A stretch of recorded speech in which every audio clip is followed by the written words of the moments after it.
Greetings, guys. Welcome back to my channel. My name is Monette. This is my channel, Evolve with Monette. Early morning meditations, crazy voice. Here we are. Hopefully, it will clear up as the day progresses. And I have clients here scheduled in a couple hours. Okay, guys. So, this is the download for the morning.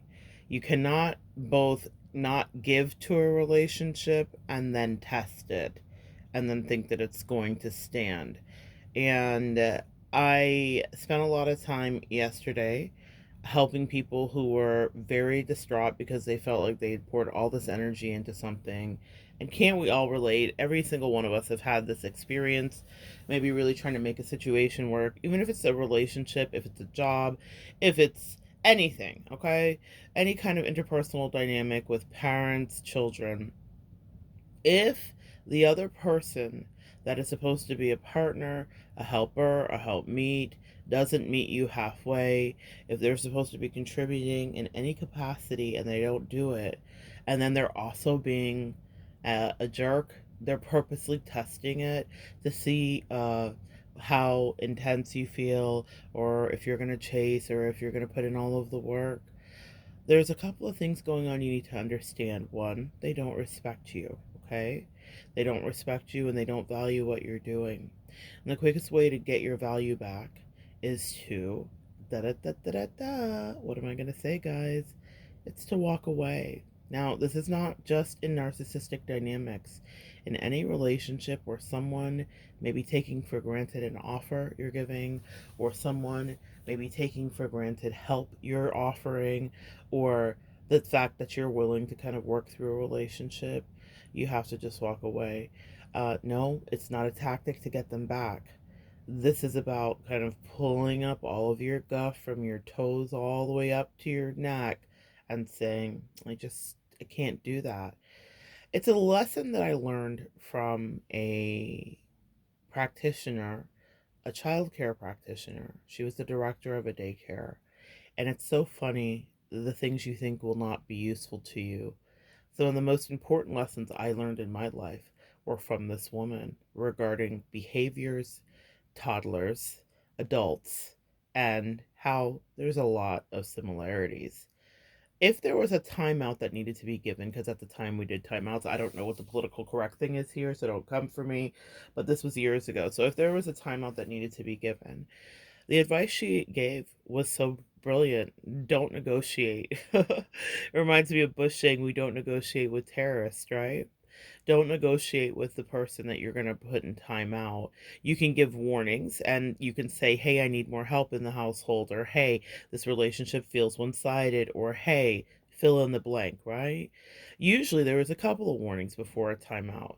And then on the third time, we just went and got the kid by their hand and walked them quietly without any discussion as we were going to timeout, because even a toddler, after a couple of warnings, understood exactly why they were being put in timeout.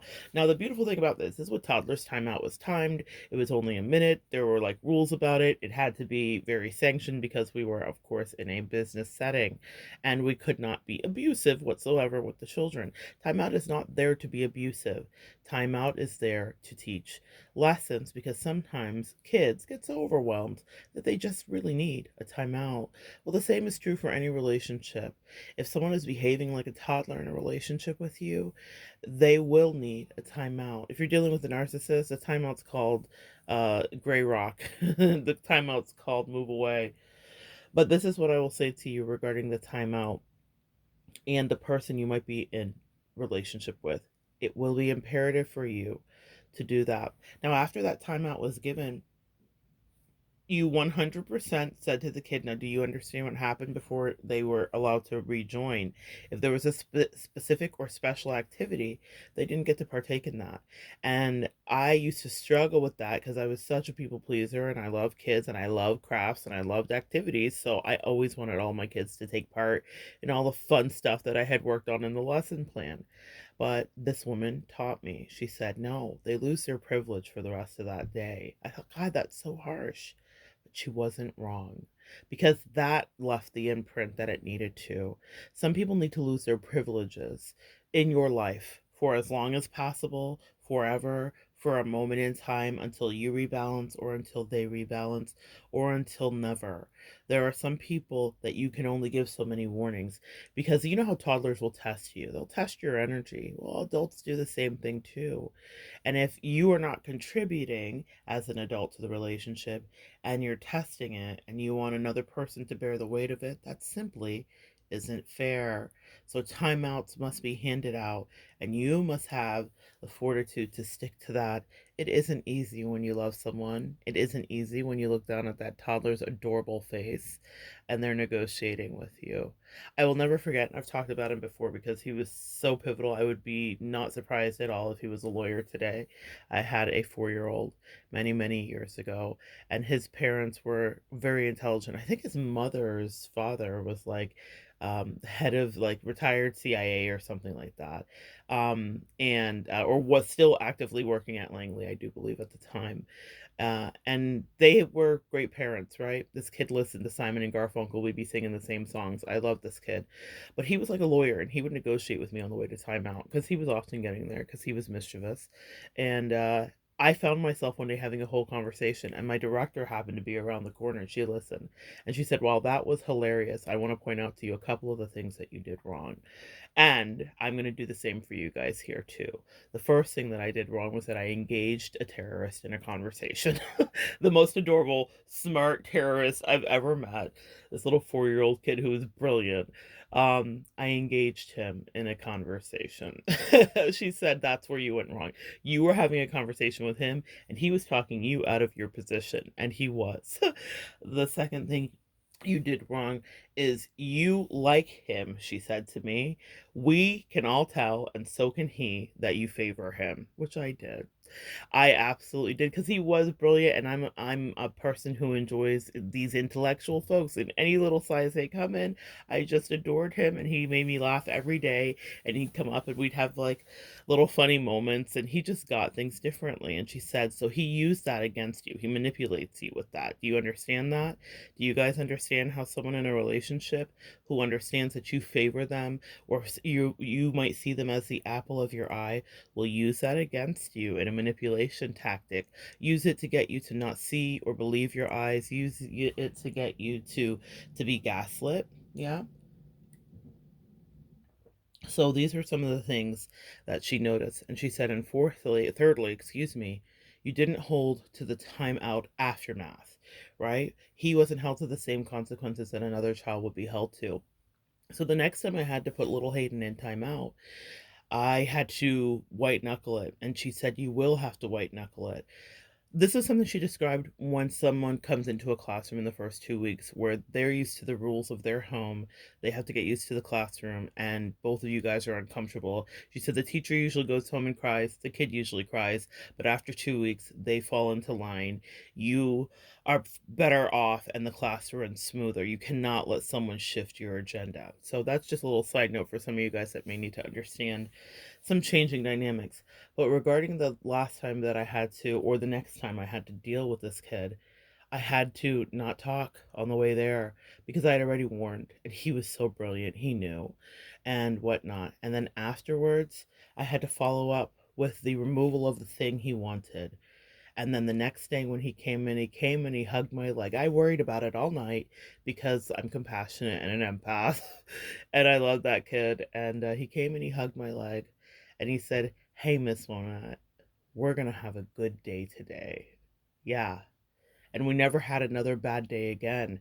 But man, that day of tension, of him pushing me and him wanting to see if he could get away with what he'd gotten away with before, it was tough. I was in my 20s. It was tough. Young 20s. It was tough. Some of you guys at different stages in your relationships may find that it's tough if someone's gone away with something for so long and then you start loving yourself and respecting yourself, because that's what that director taught me. This is about self-respect for you as a teacher and him as your student pupil. You both need to respect each other. And he had no respect for me because he knew that he could push my buttons and he knew that I loved him, and I did.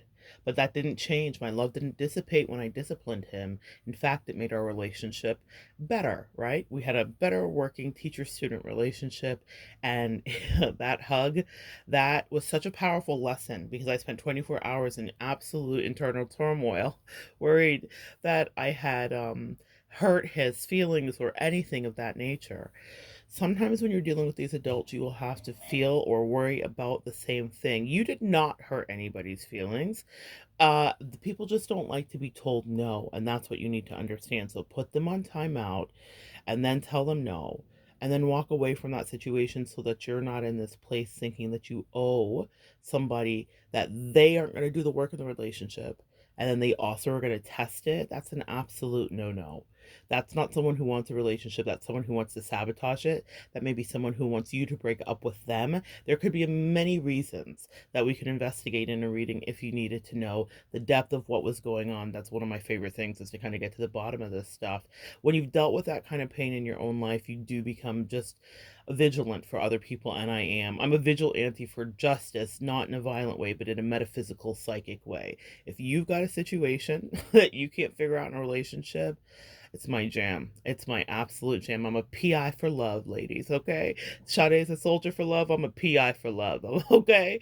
Anyway, guys, if you need help, please contact me. You can find me at evolvingwithmonette.com. It's all one word. But back to you and your rules. Hold fast. Make it work. Do not go back on your word. When people know that they can play games with you and emotionally manipulate you, they will do so. The only way you get clarity and you get lifted out of depression and or frustration is by standing your ground.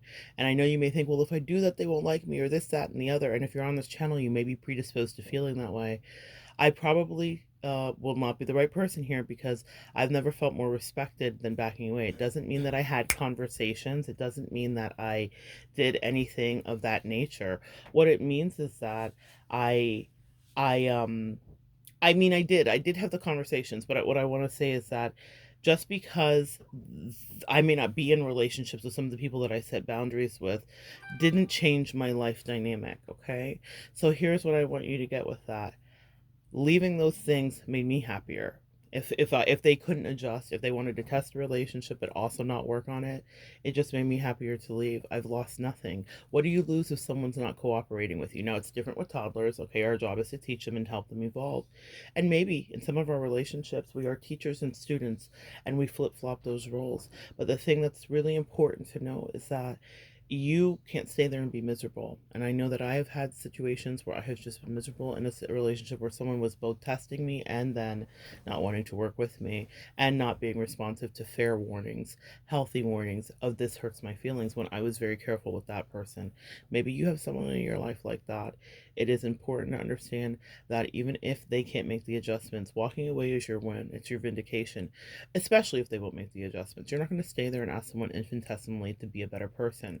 If you realize and have ascertained that they're not capable of such evolution, then that cannot stunt your growth. Timeouts need to happen, warnings need to happen, but then walk away completely, because sometimes with adults, they are stuck in their ways. And even though they may have a different license or double digits on their license, they are still in the single digits, just like my toddlers.